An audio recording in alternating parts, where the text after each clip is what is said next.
This off by thanking St. Paul's Church for allowing us to use their facility. And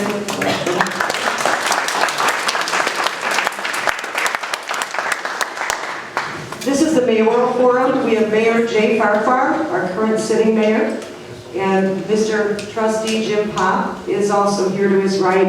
I think these two gentlemen, no matter who you support, deserve a round of applause for putting themselves out there and trying this position.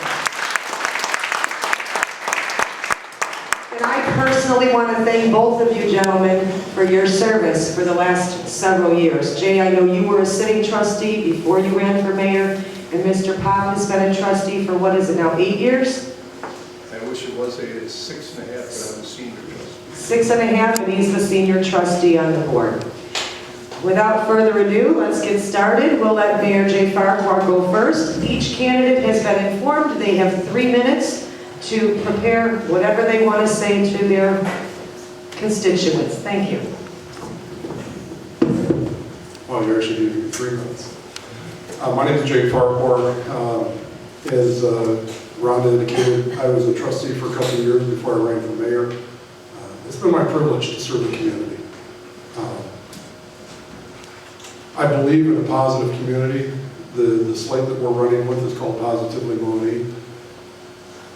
As you indicated or had noticed probably earlier from the candidates for trustee and clerk, we have a lot of passion for our community.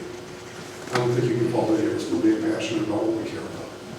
I think anybody, as Ron indicated, anybody who decides to step into public service is not an easy venue. You don't do it for the compliments. You don't do it for the compensation, because you get very little of either one of those. You do it because you have a commitment, you have the determination, as Trustee Warren says, I have the energy to get things accomplished. I'm proud of what we've done in the last 4 years. I talked to Frankie April from the pizza place in town, and he was indicating to me that his dad was mayor from, what was it, Doug, 61 to 74? And he's been very impressed, that we've done more than has been done ever before. And it's an unprecedented amount of success. We've actually, through our economic development initiatives, we're set course to create more jobs than we know what to do with. But we're serving not just our immediate residents, but also the region. We've placed ourselves in a financial stability to the point that we have the best credit rating we've had. We have mandated a balanced budget every year. We put money in reserves every year. We, for the first time, were able to offer a property tax rebate.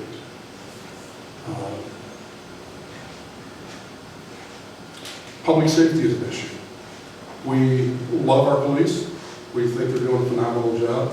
We also know that in order to recruit and retain talent, not only in the police department and other areas, we did have to make some adjustments in the compensation. We were losing great talent, and we were having a hard time recruiting talent.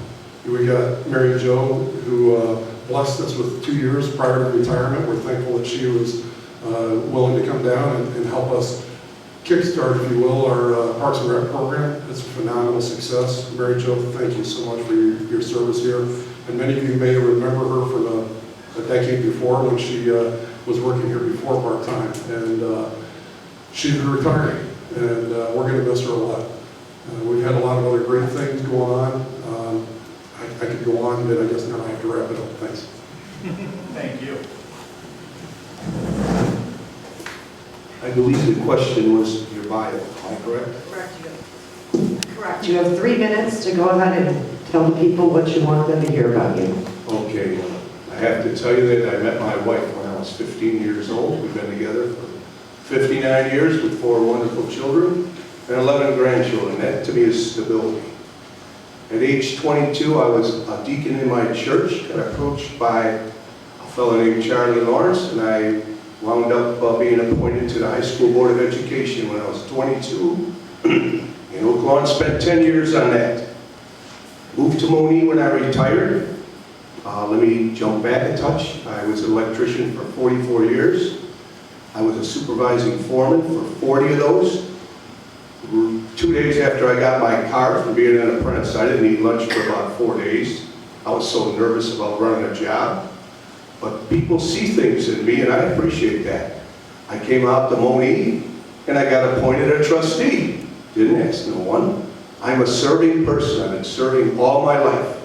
I got the Ralph Phelan Award in 2014, which is the Volunteer of the Year in the Monee area. I'm just a person that likes to serve. Wife and I do Meals on Wheels. We try to do, I'm involved in every event the church had, the village has, Easter egg hunt. You know, I've been Santa Claus. I drove a bus freezing my you-know-what for Halloween. For the kids, a little spooky run on a bus. I'm just a serving person. And I haven't seen your finger wave yet, have I? That's kind of good, because maybe I missed something there. I did coach 2 sports, baseball and wrestling, 15 years each. We had a little league team in the 1960s. Yeah, I'm a little older. Second in the world. And I was proud to say I had 3 ball players on it. Our wrestling team had countless state titles, and I mean that. We were a very tough machine. We had 5 coaches, and my job was, if I may say to you, the head coach. I didn't know all the moves, but I worked with the boys. I had one boy real quick, 2nd grade through 8th grade. By 6th grade, he's the most intelligent kid I ever coached. I said, Joey, you're a good wrestler. You made it downstate. You're the most intelligent kid I've ever coached as a youth. You want to be a great wrestler? Quit thinking about the move and hit it. So that's how you work with the hands. And I know I can do some wonderful things for the village. Thank you. Okay, just as a reminder, I did not write these questions. Your voters mailed them in or emailed them in. So they want to hear the answers to these questions. So here we go. Mayor Farquhar, you ran your first mayoral campaign promising transparency. Have you fulfilled this promise to all parties, including residents, trustees, employees, and local businesses? Please explain how this has or has not been done.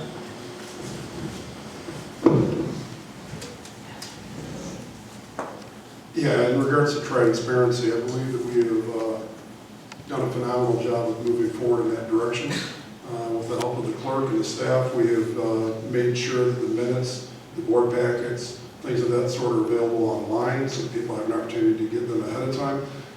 So that state law requires that the agenda be posted 48 hours in advance. However, we do everything we can to not just include the agenda, but as much as is relevant to let the public know the meat of what's going to be discussed as part of the packet that's presented as well. We have taken steps towards making that. You heard okay. We're taking steps towards continuing to improve on that. Clerk Hazer has done a phenomenal job of researching opportunities for us to have an electronic board packet so as to minimize even wasting paper, but it also makes it easier for the public to have access to all that information right at their handheld devices and whatnot. So I believe in that regard is a commitment to transparency. We've done a great job with that. We go out of our way to make sure that the budgetary information is presented and given ample time to participate with. As far as information to the public, there are times when certain things, obviously, that are pertaining to negotiations and things of that sort that you cannot necessarily disclose that until you get to a point at which it requires a board decision, board action. We have had problems in the past where information had been disclosed prematurely and it created a problem for development situations. So in those regards, that part of the transparency obviously is reserved for a different context. But transparency of the official information is relevant to decision-making and things of that sort. Yes, I believe we've done a phenomenal job with that. And Clerk Hazer especially has been a champion of those. Thank you. Mr. Potter, what mistakes have you made as a sitting trustee, if any? And what have you learned from them for improvement?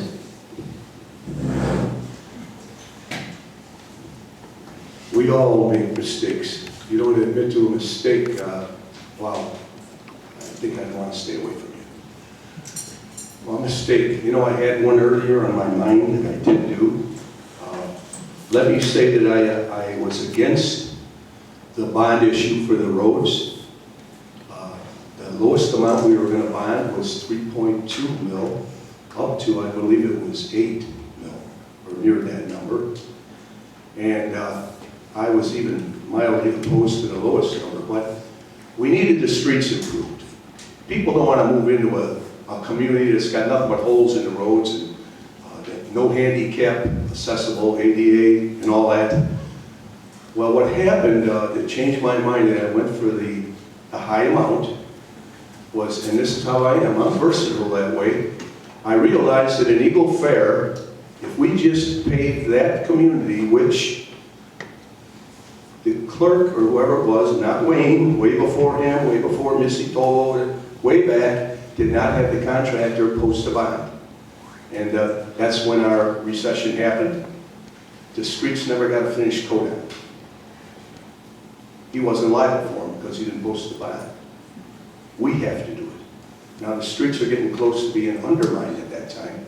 We had to make a decision. We had a bid of $800,000 to do that area alone.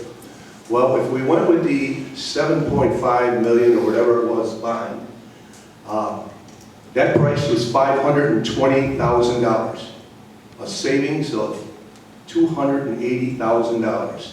I said, look what we can do for the village with that extra money. We're getting a cheaper rate and getting a lot more roads done.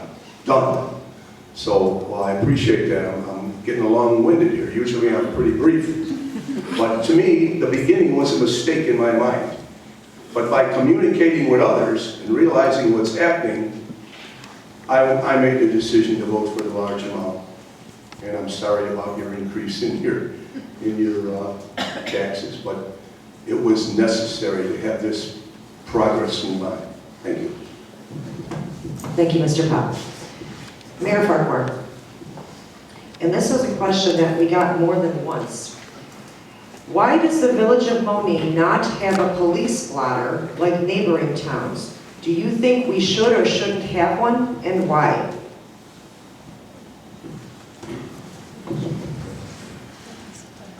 What do you think? We should have one. I don't like the question. No, that's fine. I'm going to ask my department what they think. Bottom line is, yeah, there's been historically there was an expectation to minimize the awareness of activity that was taking place that was not necessarily palatable for growing our community. But the problem is when you don't talk about it, you can't fix it. We've seen the same issues that have taken place in the schools. I've been talking to the school district about some issues that they've been having there where they have threats even to the elementary age. And they don't even bother contacting our police to address issues where there's serious threats. And there's not been any collaboration between the 4 villages that are pertaining to the school district. So those are the kind of things where we do need that kind of communication. We need that collaboration. And the community itself needs to be aware of the serious issues that are taking place. Now, admittedly, there are times that things take place where the people involved, the victims, if you will, don't want the information disclosed because of their own privacy and personal issues. But as far as describing the nature of the matter, yes. And I believe with our current police chief, you're going to see a lot more of that. They now have the police department actually has its own Facebook page. You can stay abreast of concerns and alerts of that sort. There's going to be even more so, not just telling you the things that have happened, to be aware of the break-ins and such like that. We also want to make sure that we do more to create a citizens advisory group, so that those people that are not just being vulnerable, but we've got seniors in our community, not just the ones that live in Gulf Vista, but we have folks that somebody needs to get a new roof on their house or something like that, and they're getting gouged by contractors. We're going to take steps going forward to create a program, a citizens advisory network, if you will, to help people not be gouged and to be taken care of, and so there's not those abuses that can take place, and that's very important. The police presence, we've ramped that up quite a bit. I indicated earlier about the importance of public safety. We're a growing community. You're going to have 2,500, 5,000, 6,000 people working, depends on the time of the season, at one business alone. You're going to have a lot more traffic in town. We need to be aware of all the issues that are going on here. The public needs to be aware of those concerns. Going forward, there's threats in the area of any concern of trends, not just in Monee, but the region, you're going to hear about it. Thank you. Mr. Pop. How will you continue to expand the progression of economic development if you win the election? And please be specific. That's actually a pretty easy question for a guy like me that's brief. I could be a little long-winded on this one. Will County is the fastest growing county in the state of Illinois for economic development. So whoever is the mayor, I'm going to say you're going to have a grocery store within 4 years. It's going to happen, if not sooner. What's going on in this community, right here in Monee, with I-57 right at our hand, you can see what's going on with Amazon. That was 2 years in the planning before they even signed any papers. And the Dollar General coming in. And improvements with the TIF changes. We will continue that. I would be very aggressive with my economic developer, my administrator, and myself, seeking businesses to come here. And they'll want to come here because it's a hot area, folks. So I'm sorry, I moved out here because there wasn't a lot of traffic. And at the time we moved out here, the speed limit on Court Street was 40 miles an hour. We weren't out here a year and a half and it dropped to 30. And I said to my wife, what's going on? I don't like this. That meant more traffic is my point. Being 44 years in construction in Chicago, I would have a 3.5 hour ride home on the 94 on a Friday from the north part of the state. So I wanted out of the traffic and my bride allowed us to move out here. And we're really glad we did. And get ready for a lot happening. Thank you. Thank you. Mayor Farquhar. This is kind of a compound question. Have you a legal binding commitment from the grocery store to come to Monee? And has the land for the site been purchased by the village of Monee?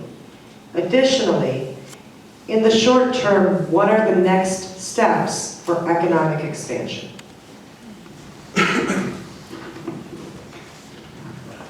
We reached out to Tony Bizio 2 years ago, and we had recruited the opportunity because we had found previous attempts to bring a grocery store to Monee had faltered for various reasons, but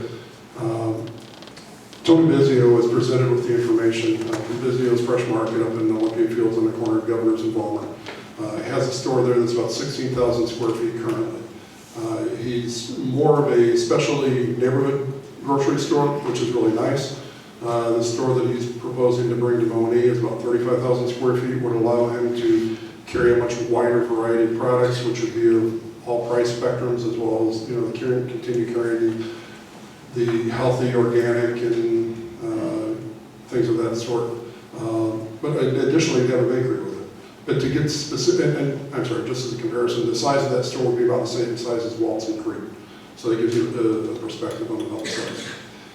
As far as a written binding agreement with them at this point, no, we do not have. And that is in part because we're still trying to finalize the location. The village does own 5 acres on the corner of Egyptian and Manhattan Road, but the size of the store that he's wanting to put there would not fit. And there's also additional concerns. Everybody would probably say, well, just get the store, get the store, get the store. Well, it's not just about the store, it's what goes on beyond that. So the secondary aspect of that is we've also been discussing with, and we don't have anything closer to that yet, but there's serious interest by like an Ace True Value type store to come in that would be hardware lumberyard as well, but they want to be in proximity because of the retail visibility and connectivity with that. So now we have to identify what's the best place to do that so they're proximate to each other so they feed off of each other. And at the same time, we want to make sure that's available for the community to be readily accessible. Depends on where you put it, you may not be able to walk there. So those are things we have to take into consideration. Overcome the obstacles of, county roads like Monee and Manhattan Road, where we can't have sidewalks there. It's not a road. So there's things we have to deal with on that. So those are steps that are being taken. As of present, do we have a written agreement? No. But do we have plans and drawings and things like that that have been compiled and prepared? Yes. But those are still in the formative stages based on the actual site location. You had an additional question that was pertaining to? The resident was asking, in the very short term, what are the next steps? I think you've answered it, but. Okay, that's fine, that's fine. Mr. Pop. Now, I know this has been a hot issue on social media for both candidates. So here's the question.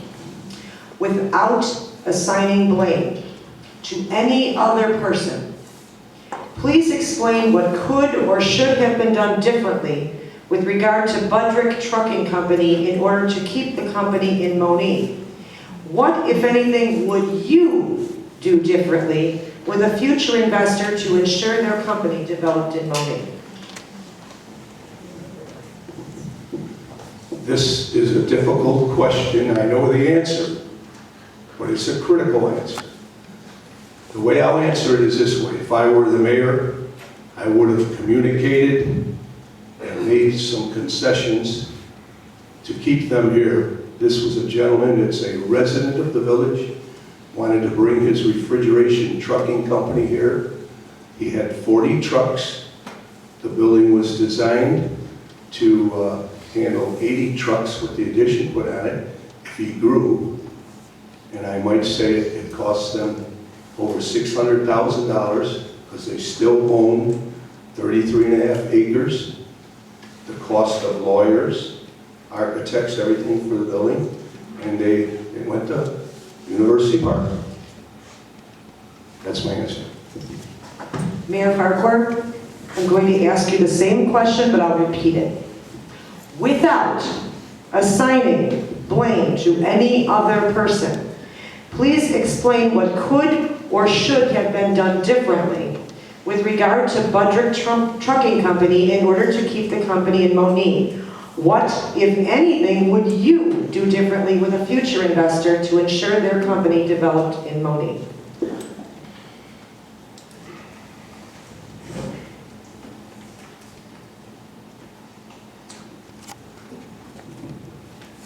Well, first of all, without assigning blame, a couple things that need to be taken into consideration there. One is, during that time of the administration, we didn't have anybody specifically tasked with dealing with economic development. That was something that we were working on internally and doing the best we could. At that time, the village staff and council, and legal counsel, I should say, just to clarify, was involved in addressing the expectations that had been put forth by the representatives from Budrick when they came to the village board meeting in 2014.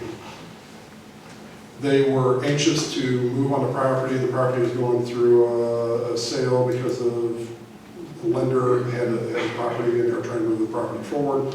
Budrick was interested in moving the property quickly. There's a few questions and things that kept running into. Part of the thing that came up there was the gentleman from Budrick came to the village board meeting. I presented 3 options to the village board because they were anxious to move forward with us. Trustee Holsing suggested that it was not a good practice to negotiate publicly. I agreed. They still wanted to proceed.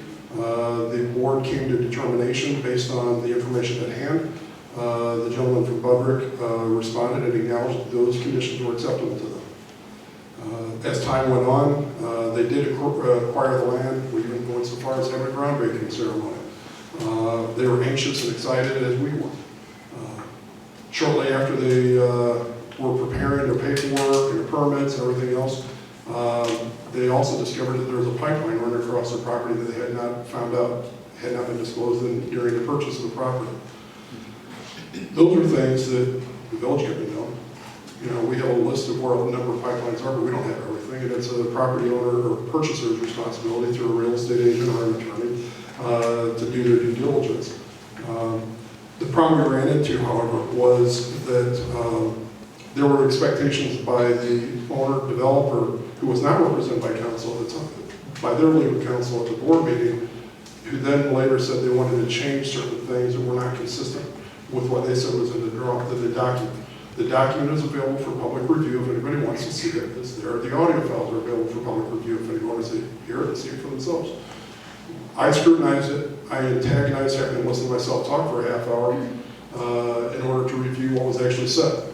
Bottom line is, we did comply with the written document being consistent with that. In order to change that, it would have had to go back to the board. By the time it had gone back to the board, they had already moved on to University Park. Others had been in conversation with them during that time, but the staff and council was unaware. Thank you. Mr. Pop.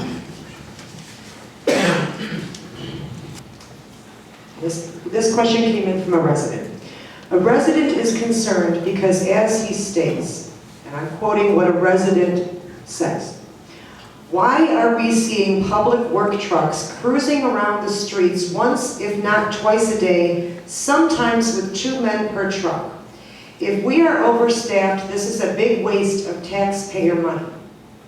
What is your opinion and perspective on reducing staff to save taxpayer money, and do you think it should be done? Well, again, it's not a difficult question. If I were elected mayor, I would have an individual meeting with every department head about their staff. And I would give expectations to each of them of what I expect and the administrator expects from the employees. Now, I would then even go further and have another meeting with the staff, with the supervisor there, and tell them my expectations and what I expect. And I do not expect to see, if this does exist, I know we pick on the police as far as I'm concerned, just see them in a coffee shop. They deserve a cup of coffee once in a while.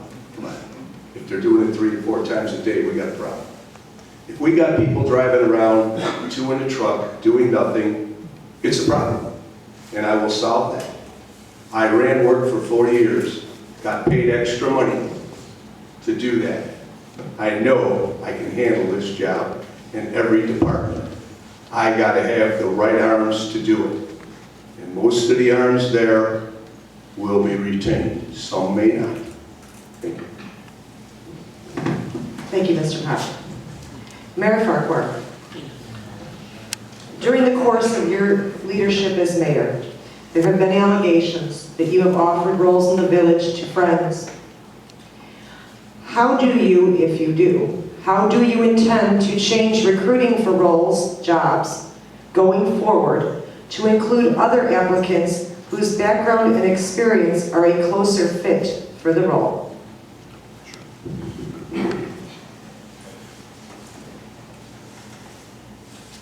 Some of you know that there are a few people that I've known before they were hired at the village, and for those of you that do, you also realize that they are held to an even higher standard by myself. I have no patience for that. I have gone so far as to administrative leave one of those personnel. I don't tell the public who it is or why, but I don't put up with it. If they're not going to deliver and perform to my expectations, I know they're not going to deliver and perform to yours. I don't have any tolerance for that. But I'm going to tell you this, that happens rarely. That happened once. And my staff is, frankly, they're overachievers. You will not find a harder working group of individuals than you find in the Village of Monee, be it the police, the public works, parks and rec, the public works, the building department is a whole new project that we're working on now, trying to improve our effectiveness in that. We're a growing town, and I do get involved, and I find out. You know, Public Works, DJ, he's a great guy, and if you know him, you know that you're not going to find anybody hard working than DJ. When I first got into office, that was probably the one department I needed to wrap my head around the most, because it seemed like that's where a lot of our resources were being allocated. So I spent several months personally with DJ, making sure I fully understood what was going on in that department. Now, He checks in periodically with the administrator and or myself, and I've got the absolute confidence in what's going on there. Some people accuse me of being a micromanager. No, I'm not. I just need to know the information. I have to manage my own expectations, and I can't manage those expectations if I'm not a part of the process and close enough to it to understand what's going on. So I can tell you right now, unequivocally, there are not guys wasting their time right now in the public works trucks that are wasting their time. They're there, they're in a team in some situations because sometimes the job site requires multiple people working on a place because you have to have a spotter or different things of that sort. They're not wasting time. And regarding the personnel relationships, Jim, how am I doing back there? 40 seconds. Good. When we post the jobs on the village website. We try to recruit and find people as best as we can. We take recommendations from the trustees if they know somebody who's interested. Bottom line, they've got to be able to fit well, not just because of my expectations, they've got to fit well with the entire network of other department heads. It's the personalities and everything else that go on together with that. People that are hired that happen to know somebody. I've never hired a relative, but I have hired people that I know, and there's a higher standard, and I expect results. Thank you. Mr. Powell. Somewhat related question. There has been much discussion over the last 4 years about how vacancies are filled in village positions. If elected mayor, what process will you follow to find qualified candidates for open positions in the village? To me, the secret to that is communication. I would have the trustees involved in that. The more people we have, there's only 6, those that can make it, we would interview those people. Am I answering the question properly? I want you to repeat it. Repeat the question. Repeat the question. Yeah, I want to be sure I'm not. There has been much discussion over the last 4 years about how vacancies are filled in village positions. If elected mayor, what process will you follow to find qualified candidates for open positions in the village? Okay, the other way, the way they get the qualified candidates are through our computer system, obviously. We get people to apply, we then interview them, and that would be with the trustees. I would not make that decision on my own. That would be the trustees and the administrator. That's one of my brief answers. Thank you, Mr. Powell. Now, this is kind of a complex question, so listen carefully, please, Mr. Mayor Farquhar. With regard to P tickets for relatively slight offenses like parking over the sidewalk, it is my understanding that the fine is $75, but is increased rather quickly to $750 if, for example, the ticket is unpaid and the hearing date is missed, or if the ticket is not paid within 30 days, if the hearing is attended but the hearing officer makes a finding of guilty. What is your personal opinion on whether or not the 10-fold increase in penalty is overly punitive? Yeah, thank you. No, I don't think it's necessarily punitive if you understand the context of it. The reality is we've had a problem with P-ticket violations, local ordinance violations, where people are issued a citation and the cost of capturing those, if it has to go to collections or something of that sort, rarely are you lucky if you even get half of it. The process is you're issued a local ordinance violation. You have the opportunity to go before the adjudicator. If you want to settle up ahead of time, you can actually come and talk to the police department, or I believe there's even the authority at the administrative with the village hall as well. That typically they go to the police department, they can talk to the police chief or the clerk over there, and then they can resolve the matter. More often than not, if it's a point of going to the adjudicator and on those issues, and there's a violation where it was, sometimes you'll have a situation where somebody's not compliant on a particular issue. On those issues, the adjudicator has the opportunity to reduce or waive that if she sees fit. But the goal is compliance. The goal is not to be penalized. The goal is to simply get compliance, and there's a cost of administration to deal with all those things. If they go before, or if they miss the adjudication hearing, they have the opportunity to go to the police department and request a re-hearing. So they can perpetuate that just like in regular court cases, but it's not simple. It's not punitive. The goal is to simply make sure that the fines are being squared up and handled, and we do something similar, frankly, when it comes to the grass cutting ordinance. We don't want to have to go out and keep measuring the grass every time it gets above 6 or 8 inches. You know, I mean, it makes more sense. You know, one of the things we did was on that particular matter, we set it up so that the grass cutting ordinance was, we had too many complaints about the vacant homes or unkept homes or whatever the case may be, were getting excessive, and then they have to wait until they got excessive again, so you wait until they're 10 inches or so before Public Works has a chance to go resolve it. Now that you put on a list, if they square up within the first 20 days, regarding the violation and the grass cutting and everything else, it's a nominal fee.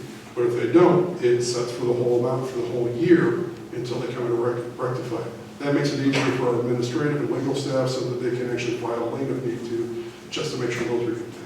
It's intended to keep it simple. Trustee Pop. Resident says, it is my understanding that code enforcement is being handled from an outside agency. What is your position on code enforcement going forward? Should it be handled locally? Also, should warnings be issued prior to pricey tickets? I don't know that I can answer every point of that, but I'm going to answer it this way. I don't think we should have a double billed. You shouldn't get double billed for an inspection, and that's what it seems to me to be. Now, I'm not positive of that. I don't know the actual cost. I would look into that.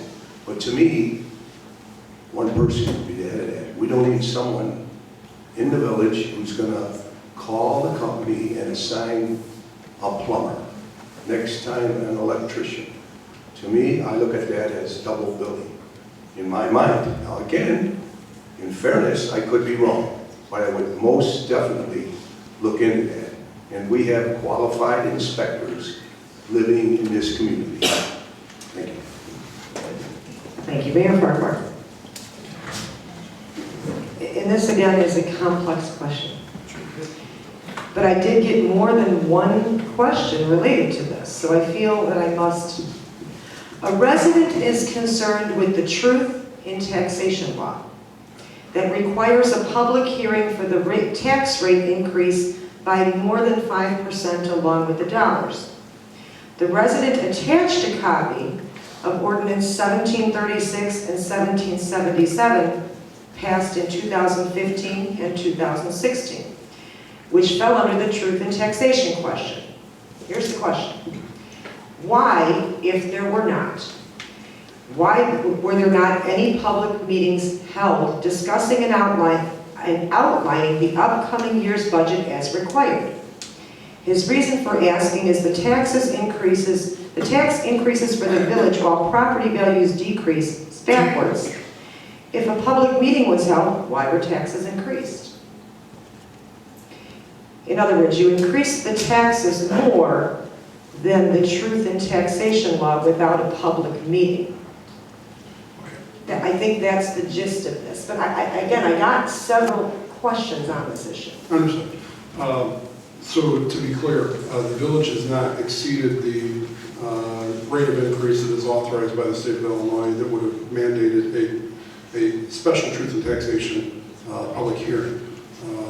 We did, when we issued a bond, we did have to have a special hearing for that, and we did do that, and that was posted. We do, every time we are dealing with our budget, when we're preparing a budget for review of the board and the public, it is also made public and available and accessible to the public before the board is allowed to take final action and vote on that. So there is not an inconsistency with the truth in taxation laws and what the village has done. And trust me, we verified with council on that as well, that we want to make sure we do everything by the books. Daryl Boliner, one of our residents, is our finance director, phenomenal. He keeps us, as well as Trustee Horn and Norm Snow as our treasurer. They keep a constant watch and eye on that. So, but the numbers themselves, they're not in excess of the amounts that would be required for that.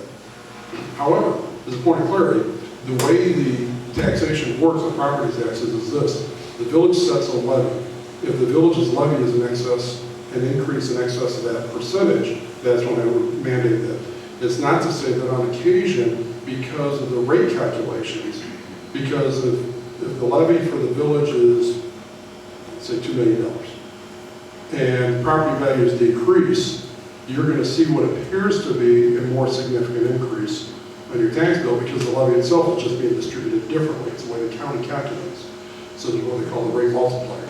So that is something that's calculated in the county based on the school district, library, county, forest reserve. All the local taxing bodies have their play in that, and the rate calculation is the multiplier is based on that.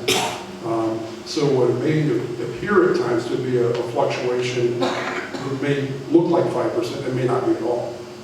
So that's it. Thank you. Mr. Pop.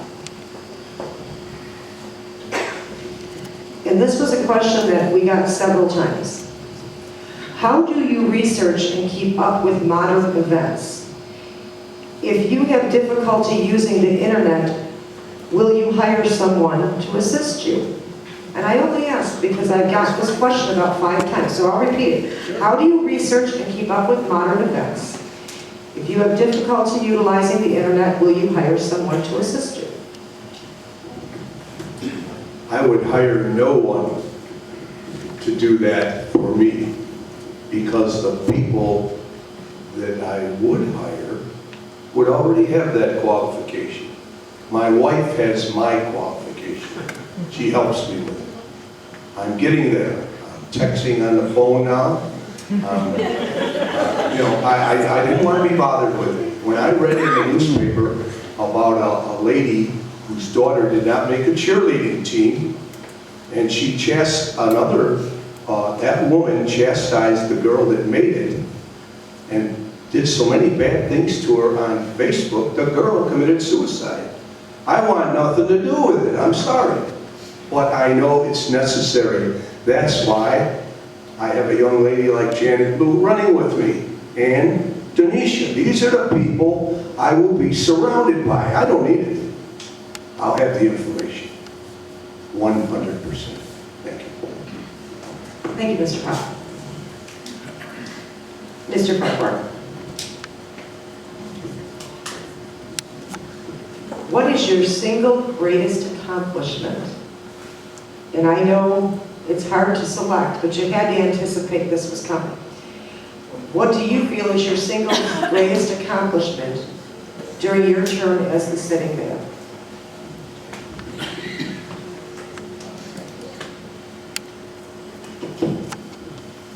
That's tough.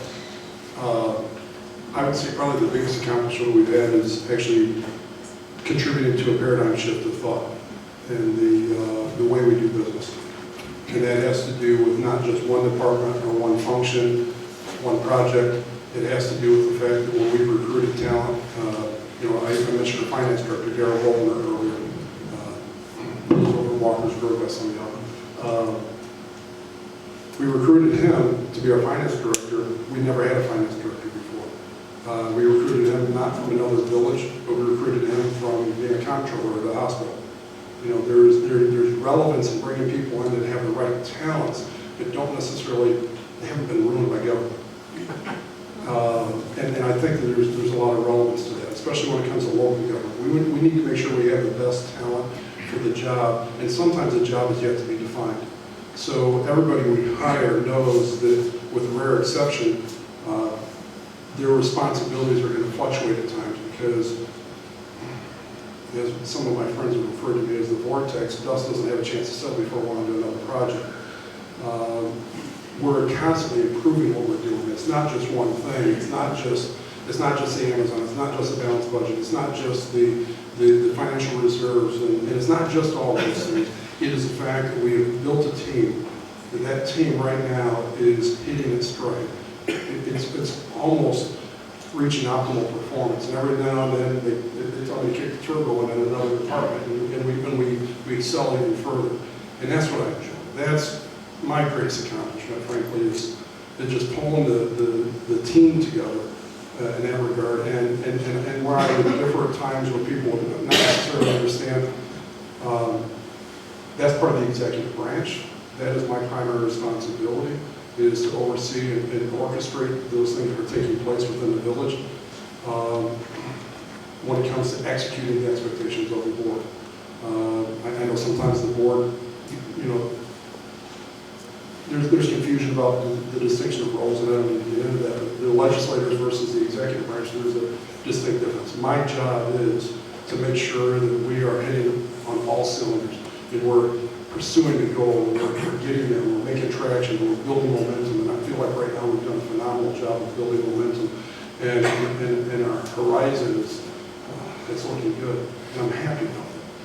The passion that we have, to see the folks from our team, you see we're just passionate about what we're doing, and we're committed to take them further. Thank you, Mayor. Trustee Potter, why do you want to be the mayor of the Village of Monee? What is your motivation, and what do you want to accomplish for this village? I love the question. I'm a serving person. I didn't seek to become a board member on a high school board of education. I didn't seek to be a trustee. They sought me out. That tells me my whole life cycle is serving people. I want to serve the people of Monee, the businesses of Monee, everything that has to do with Monee, with integrity. I hate that word transparency, but you will know what's going on. And the trustees will have a voice in every decision made. This is so exciting for me. Marrying my wife, I don't want to be corny, was big. 4 children was large. 11 grandchildren are large. Guess what's next in line? Being the mayor of Monee, I will serve you with justice. Thank you. Thank you, Trustee Pop. Mayor Farquhar, the Chamber is committed to conducting a positive forum here tonight. That being said, it would be remiss of us not to touch on the overwhelming amount of voter inquiries submitted regarding a particular concern of these good community residents. Please speak to the voters who are hesitant to cast a vote for you due to their concern over the continuity in leadership of the village if you are unable to complete a 4-year term if elected. I think there's a hidden message there somewhere. I'm sorry? I said I think there's a hidden message there somewhere. No, it's fine. It's fine. Jay, I would have been remiss. No, it's fine. These It's fine. people It's fine. sent me the question. That's fine. First of all, I understand people's concerns, but the reality is there's not, in my opinion, a concern about my ability to fulfill the expectations of the residents that vote for me. I think I've proven that as it relates to my ability to continue forward and continue to serve the people of this great town of Monee. I believe that there's I look forward to it.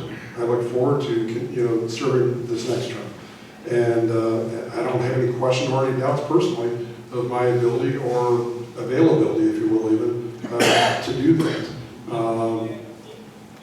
So I'm sorry, to say something. Okay.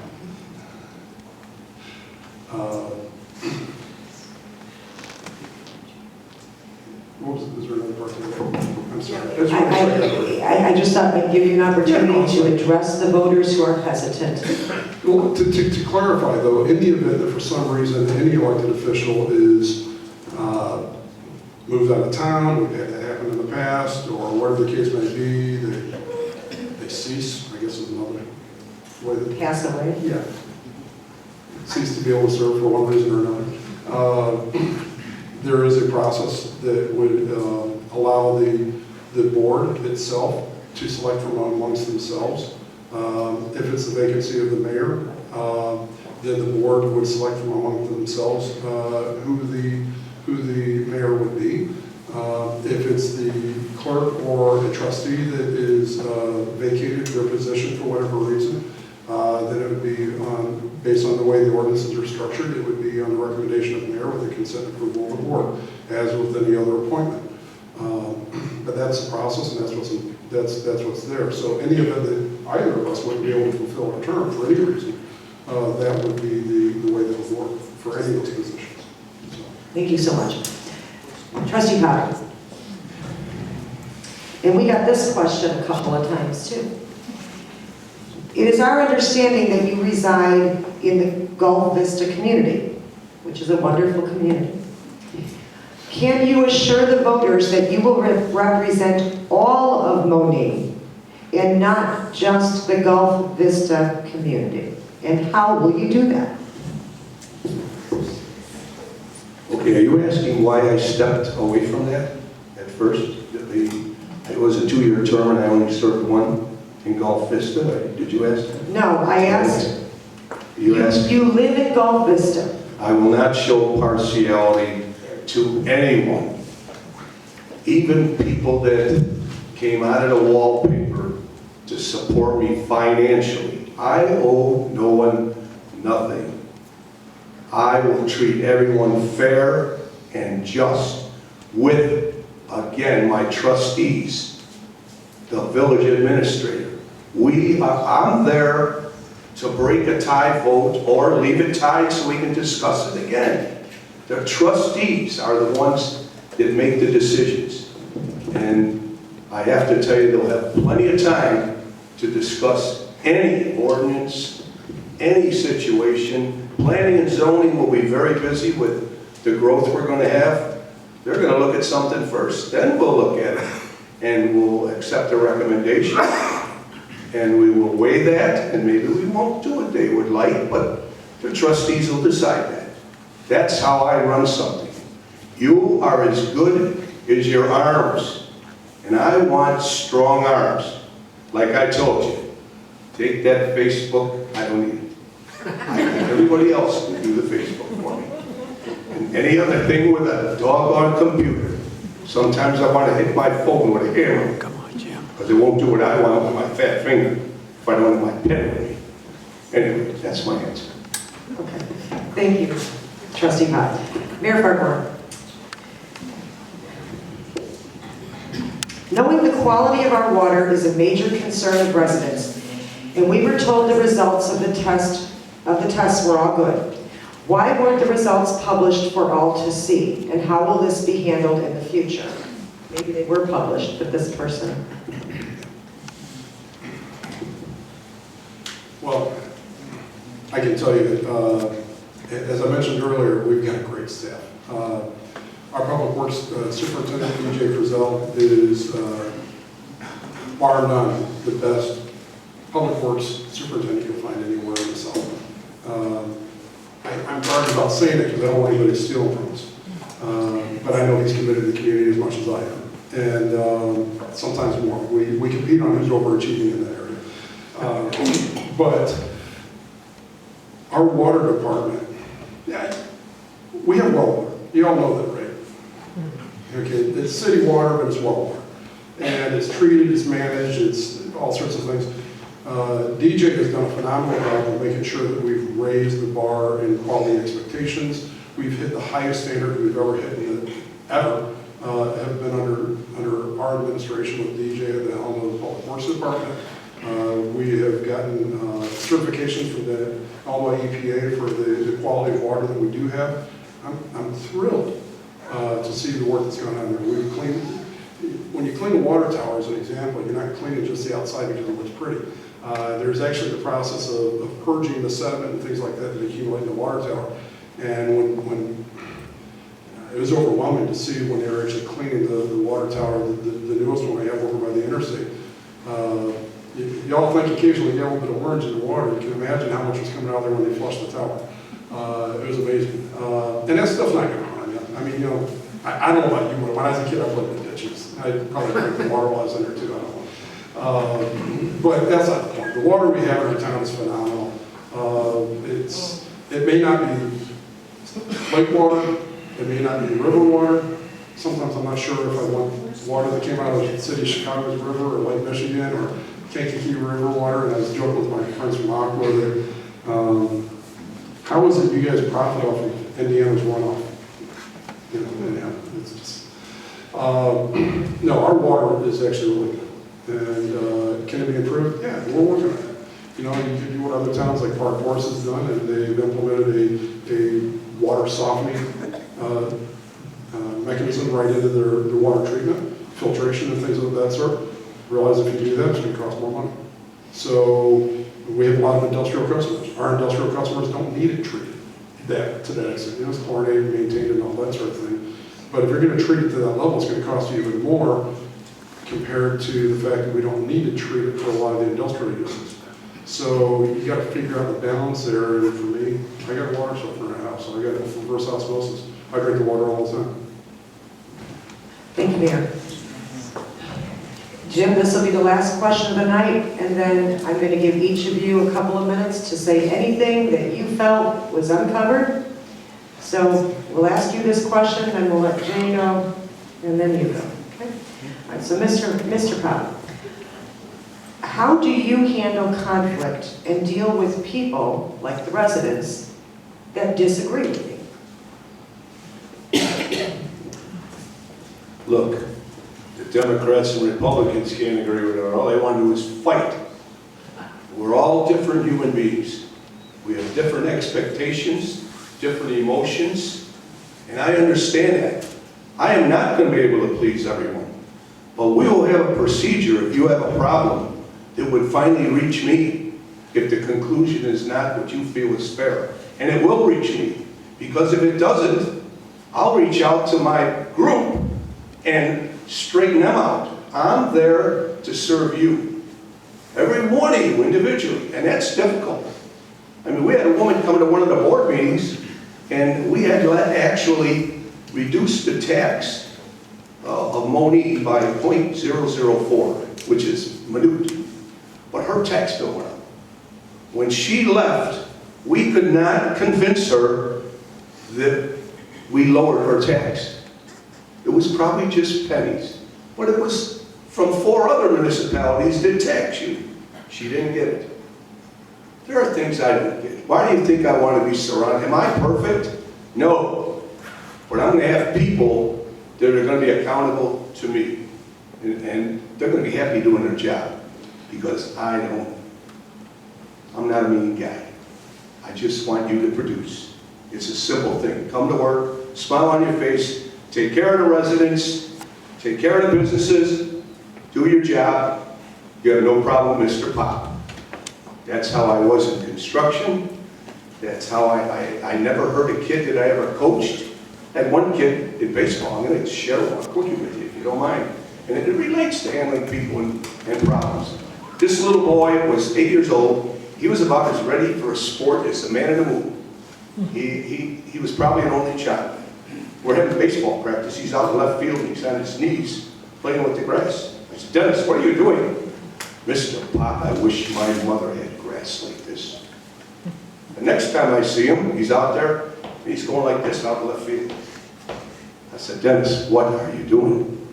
Mr. Pop, it's so hot out here, my feet burn. All right, so we're playing ball. We're engaged. There's no more practice. He beats the you-know-what on home plate about 4 times, never swings the bat. This went out for 2 games. So how did I coach that kid? I said to him, Dennis, the 3rd game, if you go out the bat and you swing that bat 3 times, I hope you hit the ball. I'm taking you for the biggest ice cream they make. Really, Mr. Pop? And that boy starts swinging again.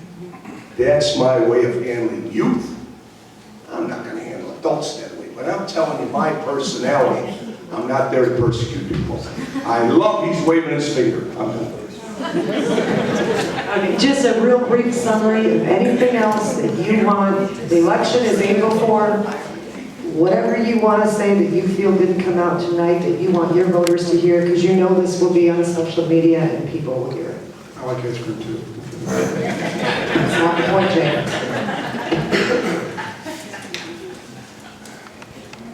No, I do want to follow up on the question that was asked previously there.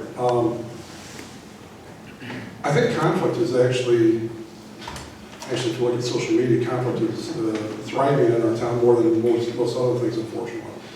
I'm almost disappointed nobody asked of what my weaknesses are, because I was going to tell you there's a whole list of them somewhere. No, not just. Do you want me to help? No, sure. Hold on, I just got notified. I got another one. I just got another one. You know, I know I got weaknesses, you know, and I was talking to the previous mayor recently, and it's amazing. He and I have actually become quite good friends in spite of the rivalry that we had at the time. And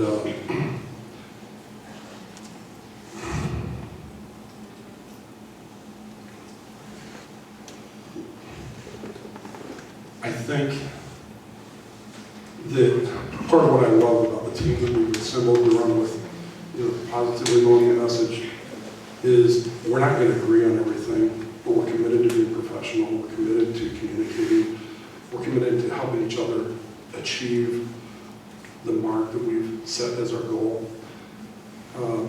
When it comes to, it's interesting, Brian, you know, as a lifelong Republican, you'll get a kick out of this. I'm on the executive board of the South Suburban Mayors and Managers. I was at a recent legislative meeting where we had Senator Durbin, Robin Kelly, and basically I was the only Republican in the room, and I got called out for that as the only mayor, as a Republican in the room. And but they all had fun with it because they all get along with me, because I don't make a point to focus on their differences of ideology or principle or whatever else, because when I was down in Springfield a week ago, I was down there dealing with the people that are going to help me represent the people of my community, regardless of how I feel about particular fiscal or social or whatever issues. Bottom line, I have a goal and a responsibility to represent everybody in my leader.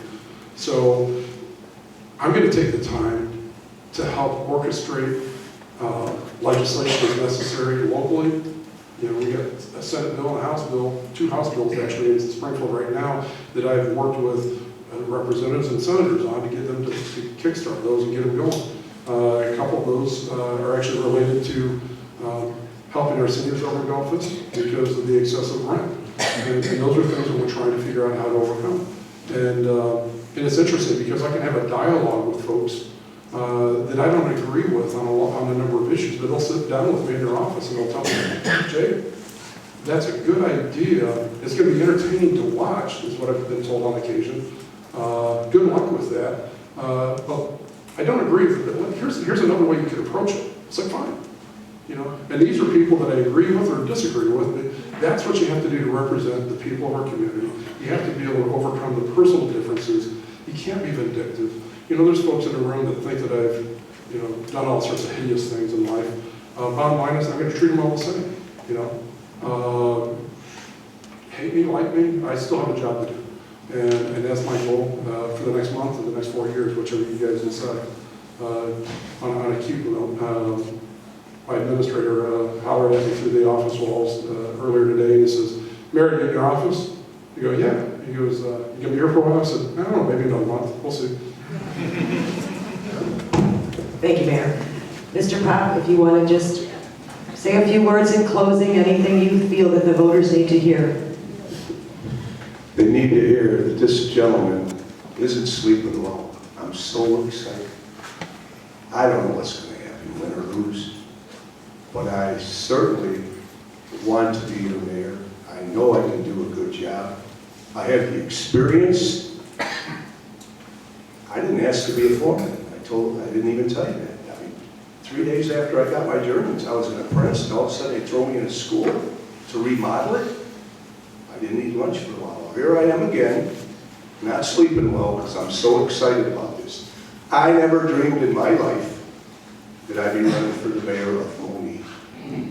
My wife was on me, something terrible, don't do it, people are gonna hate you. You know what? Can't please them all. I'm gonna do my best. She's not behind me, 100%, because she loves me. If I want it, she wants it. I don't know how much more I can repeat that kind of thing. I'm very overwhelmed by it. The people that endorsed me, half of them I didn't even ask.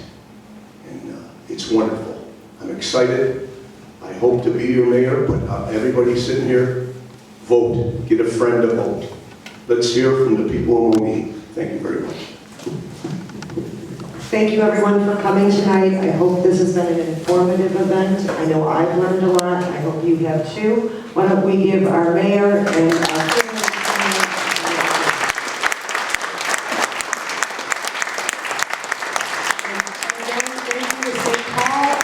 for the use of their facility, and thank you for coming out, and I'm sure the candidates will be here if you have a question for them.